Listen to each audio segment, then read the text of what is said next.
Home made Nutella. యాక్చువల్గా పిల్లలకి bread పైన జామ్, చాక్లెట్ స్ప్రెడ్స్ ఇవి అప్లై చేసి మనం రెగ్యులర్గా ఇస్తూనే ఉంటాము. సో ఈ చాకో స్ప్రెడ్స్లో చాలామంది పిల్లలకి ఇష్టమైనది వచ్చేసి ఈ నటెల్లా అనమాట.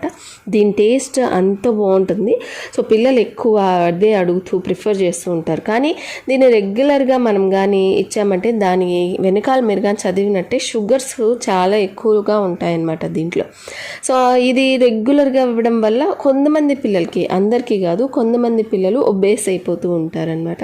సో అందుకని ఇలాగా మనం ఇంట్లోనే హ్యాపీగా హెల్తీగా కూడా నటెల్లా రెడీ చేసుకోవచ్చు. సో దీనికోసం నేను ఒక హాఫ్ కప్ పీనట్స్, వేరుశనగ పప్పులను అయితే డ్రై రోస్ట్ చేసుకుంటున్నాను. యాక్చువల్గా నటెల్లా అయితే హ్యాజల్ నట్స్తో చేస్తారు, కానీ హ్యాజల్ నట్స్ మనకి ఇక్కడ దొరకవు అనమాట, ఎక్కువ దగ్గరలో దొరకవు. సో అందుకని ఇలా పీనట్స్తో చేస్తున్నాను. సో ఒక హాఫ్ కప్ అయితే పీనట్స్ వేసుకొని డ్రై రోస్ట్ చేసుకున్న తర్వాత ఒక 1/4 కప్ వచ్చేసి మనము ఆల్మండ్స్ అలాగే క్యాష్నట్స్ ఇవి రెండు వచ్చేసి ఈక్వల్ క్వాంటిటీస్లో మనం కానీ యాడ్ చేసుకున్నామంటే పిల్లలకి బాదం పప్పు, జీడిపప్పు, ఈ పీనట్స్లో ఉన్న మనకి పోషకాలన్నీ అందుతాయి అన్నమాట. అండ్ వాళ్ళు కూడా తెలియకుండా ఈ నట్స్ని తీసుకుంటారు కాబట్టి వాళ్ళు కూడా హ్యాపీగా ఎంజాయ్ చేస్తూ తింటారు. సో ఈ నట్స్ అన్నిటినీ అయితే ఒక ప్లేట్లో వేసుకొని చల్లార్చుకొని ఈ పీనట్స్కి అయితే పొట్టు తీసేసుకున్నాను. ఇలాగా వీటిల్ని మిక్సీ జార్లో వేసుకొని బాగా ఫైన్గా గ్రైండ్ చేసుకోవాలన్నమాట. ఎలా అంటే ఆ నట్స్లో నుంచి ఆయిల్స్ రిలీజ్ అవ్వాలి, అంతవరకు చక్కగా ఫైన్గా గ్రైండ్ చేసుకోవాలి.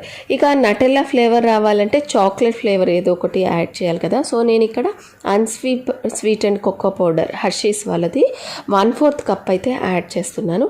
అండ్ హాఫ్ కప్ పీనట్స్ తీసుకున్నాం కదా, అందుకని హాఫ్ కప్ వచ్చేసి నేను బెల్లం పొడి యాడ్ చేస్తున్నాను. సో ఇవన్నీ బాగా మిక్సీ జార్లో మిక్సీ చేసుకోవాలన్నమాట.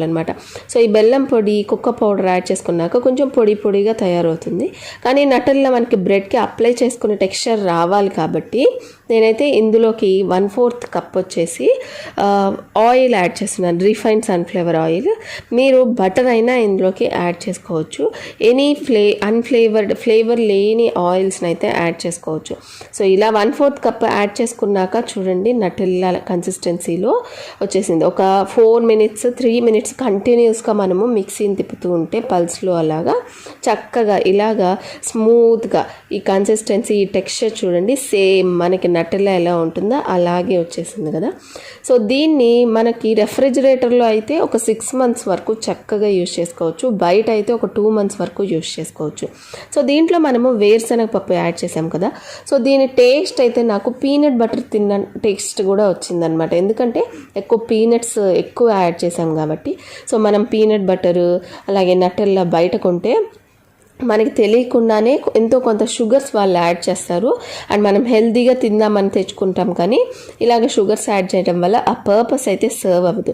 సో ఇలాగ హ్యాపీగా నటెల్లాని ఇలా పీనట్స్తో చేసుకున్నారనుకోండి, పెద్దవాళ్ళు పిల్లలు ఇద్దరు కూడా చక్కగా ఎంజాయ్ చేస్తూ తినచ్చు. అండ్ హెల్తీగా తింటామని కూడా మనకి ఒక గిల్ట్ ఫ్రీగా తినచ్చు అనమాట. సో ఇలాగా నటెల్లాని ఇంట్లోనే ఈజీగా, దీని ప్రాసెస్ టైం కూడా జస్ట్ 10 minutes పడుతుంది అనమాట. ఆ నట్స్ వేయించుకొని మిక్సీ వేసుకోవడమే కదా. సో మీరు కూడా మీ ఇంట్లో ఈ నటెల్లాని అయితే ట్రై చేసి ఎలా వచ్చిందని నాకైతే కమెంట్ సెక్షన్లో షేర్ చేయండి. Thank you for watching.